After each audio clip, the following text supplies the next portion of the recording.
Assalamualaikum warahmatullahi wabarakatuh. Nama saya Asmaul Husna dari semester 4 Akademi Kebidanan Mulia Madani Yogyakarta.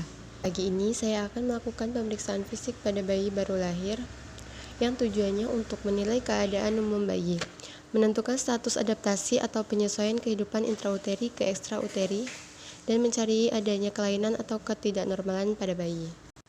Dalam pemeriksaan fisik bayi baru lahir dibutuhkan beberapa alat seperti timbangan, pengalas timbangan, kemudian ada manekin bayi, lalu bak instrumen, pengukur lila, termometer, lalu ada juga stetoskop, cangkir yang nanti berisi larutan klorin, lalu ada juga handscoon dan perlak serta kom yang nantinya akan berisi larutan klorin untuk merendam semua alat-alat yang telah dipakai.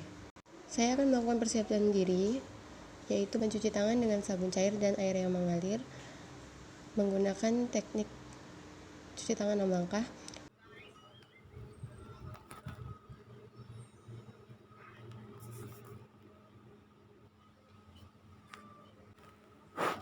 Lalu dibilas dan keringkan.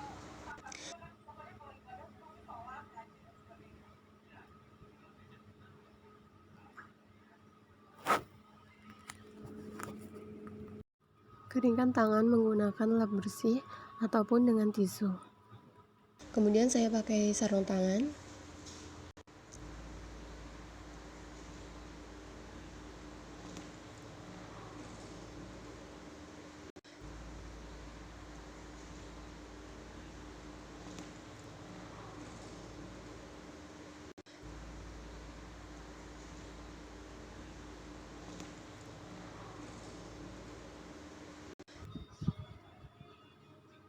Dalam pemeriksaan bayi baru lahir ini kita harus mempertahankan suhu bayi baru lahir dengan tetap memedong bayi walaupun bedongnya itu longgar, dan juga menggunakan lampu sorot yang kira-kira jaraknya itu plus minus 60 cm.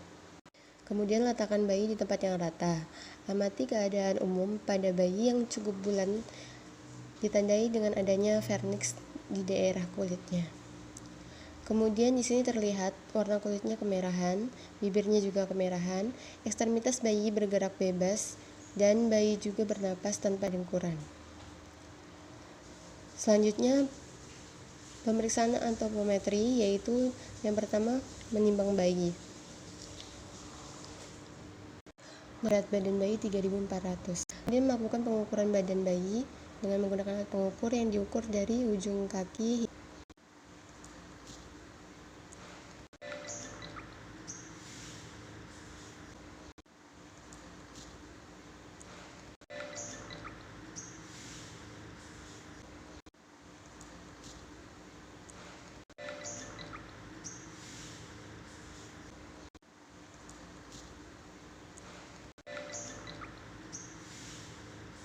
Selanjutnya melakukan pengukuran lingkar kepala bayi. Diukur menggunakan Madeline. Caranya diukur pada diameter terbesar, yaitu frontali occipitalis. Normalnya pada bayi yaitu 33 hingga 35 cm. Namun, jika terdapat caput succedaneum, maka pengukuran dilakukan pada hari kedua ataupun hari ketiga.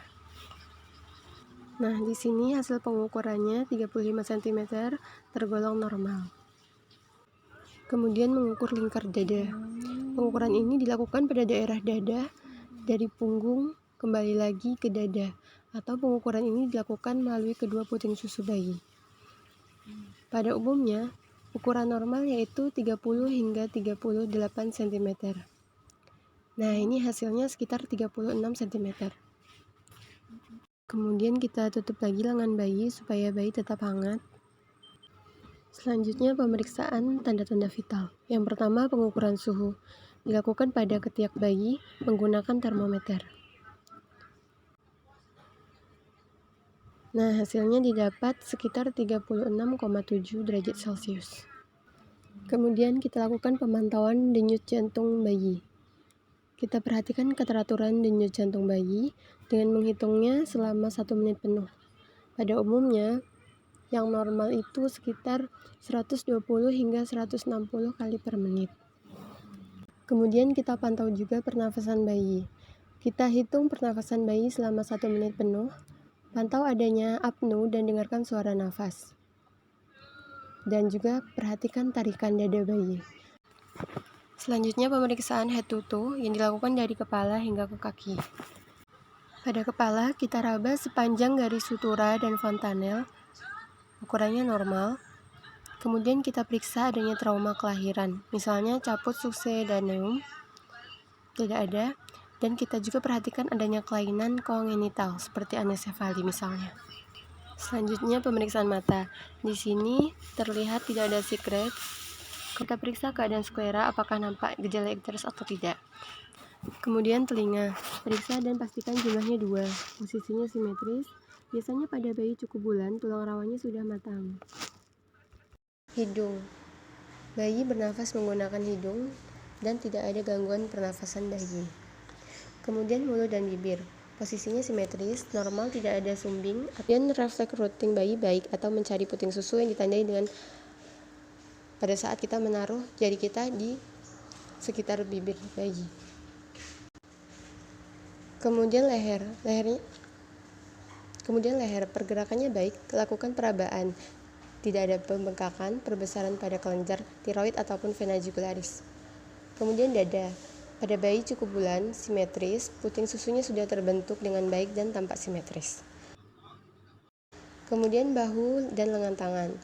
Caranya kita luruskan kedua lengan tangan ke bawah, panjangnya sama, jumlah jarinya lengkap.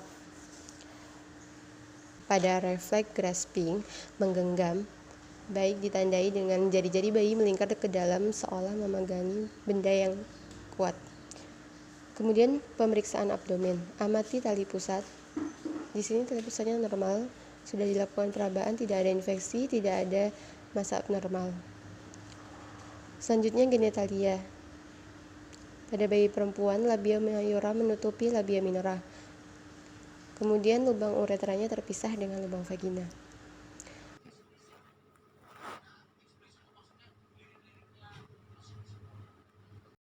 Lalu untuk tungkai dan kaki, simetris, panjangnya sama. Luruskan kaki. Untuk tungkai dan kaki, kita luruskan kaki bayi perlahan, kemudian terlihat panjangnya sama, simetris, tidak ada trauma lahir, dan jarinya pun lengkap. Selanjutnya punggung. Kita miringkan bayi. Di sini terlihat tidak ada pembengkakan dan tidak ada spina bifida.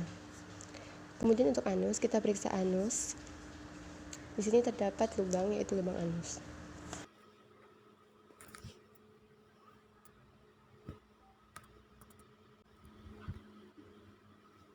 Selanjutnya kulit. Warna kulitnya kemerahan pada bayi umumnya. Tidak ada pembengkakan, tidak ada infeksi. Dan adanya vernik untuk bayi yang cukup bulan.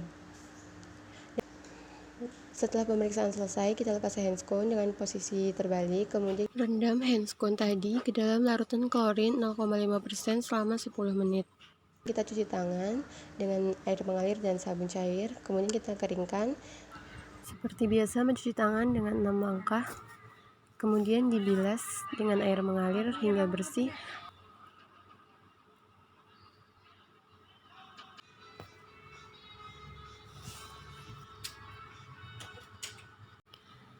Lalu keringkan tangan menggunakan tisu ataupun handuk yang bersih. Itulah tadi telah saya lakukan tindakan melakukan pemeriksaan pada bayi baru lahir. Sekian, terima kasih. Wassalamualaikum warahmatullahi wabarakatuh.